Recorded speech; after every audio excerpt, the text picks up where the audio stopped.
Imagine you have two startups. You have one startup that has validated their minimum viable product, or I like to call it a minimum validatable product, alongside multiple claims. So they have some landing pages where they showcase their product, where they might have some claims or something like this. Let's keep this as a thought experiment. I'm not saying this is something that you should be doing or can be doing, having claims that are not proven yet, or say they have customer interactions where they talk about potential claims. Let's put it that way.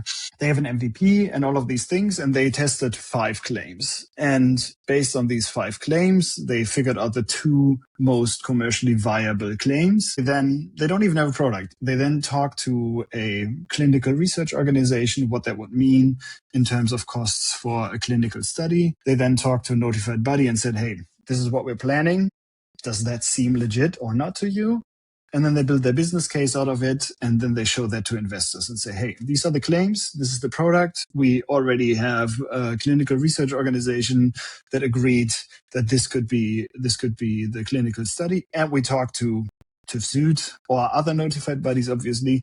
And they said, yeah, this is something that is realistic. So we have some sort of, we have a certain level. I'm not saying validated because that's very tricky in this context, but a confirmed regulatory strategy. So that's startup A.